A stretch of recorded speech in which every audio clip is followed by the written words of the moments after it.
লোকসভা ভোটের প্রাক্কালে ফ্রিজ হয়ে যাওয়া রেল প্রকল্প ডিপ ফ্রিজ রেল মন্ত্রকের। বালুরঘাটের সাংসদ সুকান্ত মজুমদার জানান, বুনিয়াদপুর থেকে কালিয়াগঞ্জ নতুন রেল লাইন প্রকল্পের কাজ জমি অধিগ্রহণ আগেই বন্ধ হয়ে যায়। দীর্ঘদিন বন্ধ থাকার পর দক্ষিণ দিনাজপুর জেলার বাসিন্দাদের দাবি মেনে এই রেল প্রকল্প পুনরায় চালু করার উদ্যোগ নেন বালুরঘাট লোকসভার সাংসদ সুকান্ত মজুমদার। পাশাপাশি তিনি আরও জানান, বুনিয়াদপুরের রেলের যে জমি রয়েছে সেখানে জাতীয় মানের একটি স্টেডিয়াম তৈরি করা হবে।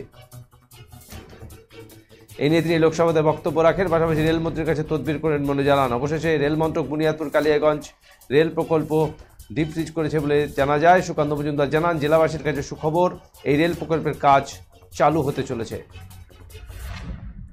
অন্যদিকে বুনিয়াদপুর রেলের যে জমি রয়েছে সেখানে 3 হেক্টর জমি স্টেডিয়াম তৈরি করার জন্য রেল দপ্তর ক্রীড়া দপ্তরের হাতে তুলে দিয়েছে। সাংসদ সুকান্ত মজুমদার জানান, বুনিয়াদপুরের রেলের জমিতে জাতীয় মানের স্টেডিয়াম তৈরি করার ক্রীড়া দপ্তরকে জানানোর পর ক্রীড়া দপ্তর রেল দপ্তরের কাছে জমির আবেদন করলে রেল দপ্তর ক্রীড়া দপ্তরকে 3 হেক্টর জমি দিতে সম্মত হয়েছে।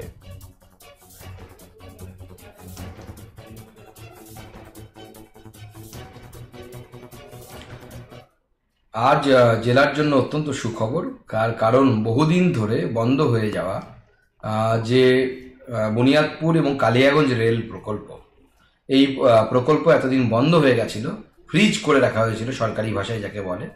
সেই প্রকল্পকে মাননীয় রেলমন্ত্রী আমার অনুরোধে ডিপ ফ্রিজ করেছেন। আমি আগেই বলেছিলাম যে খুব তাড়াতাড়ি এই প্রকল্প ডিপ ফ্রিজ হতে চলেছে, অর্থাৎ এই প্রকল্পকে খুলে দেওয়া হলো। আগামী দিনে এই প্রকল্পে কেন্দ্র সরকার তথা রেল মন্ত্রক অর্থ বরাদ্দ করবে, সার্ভে হবে এবং নতুন করে লাইন তৈরির কাজ শুরু হবে। এটা জেলার জন্য অত্যন্ত আনন্দের খবর। তার সাথে সাথে আমরা যেহেতু বুনিয়াদপুরে প্রচুর জমি ফাঁকা আছে, সেখানে রেলের তরফ থেকে আমাকে বলা হয়েছিল যে এই জমি অন্য কাজে লাগানো যেতে পারে। তো সেই জন্য আমরা বুনিয়াদপুরে একটি কেন্দ্র সরকারের যে স্পোর্টস যে ফেসিলিটি তৈরি করার জন্য, খেলাধুলোর ফেসিলিটি তৈরি করানোর জন্য মাননীয় মন্ত্রী অনুরাগ সিং ঠাকুরের কাছে চিঠি দিয়েছিলাম। মাননীয় মন্ত্রী অনুরাগ সিং ঠাকুর সেই চিঠি পরিপ্রেক্ষিতে উনি রেলমন্ত্রীকে চিঠি পাঠিয়েছিলেন। রেল মন্ত্রক অর্থাৎ রেলমন্ত্রী চিঠি দিয়ে জানিয়েছেন যে রেলের জায়গা থেকে অনেকটা জায়গা, সেই জায়গা তিনি এই ন্যাশনাল সেন্টার ফর এক্সিলেন্স অর্থাৎ খেলাধুলোর জন্য উপযুক্ত পরিকাঠামো তৈরির জন্য যে ব্যবস্থা, সেই ব্যবস্থার জন্য সেই জমি রেল দিতে রাজি হয়েছে।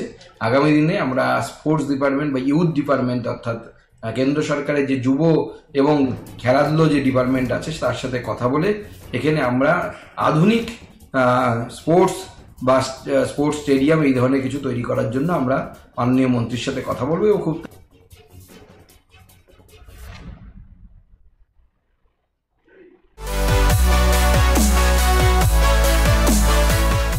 আমাদের শক্তি আপনাদের নির্ভরযোগ্যতায়, আমাদের ওই সততা আপনাদের বিশ্বস্ততায়, আমাদের প্রত্যেকটি গৌরত্ন পরীক্ষিত এবং কার্যকারী।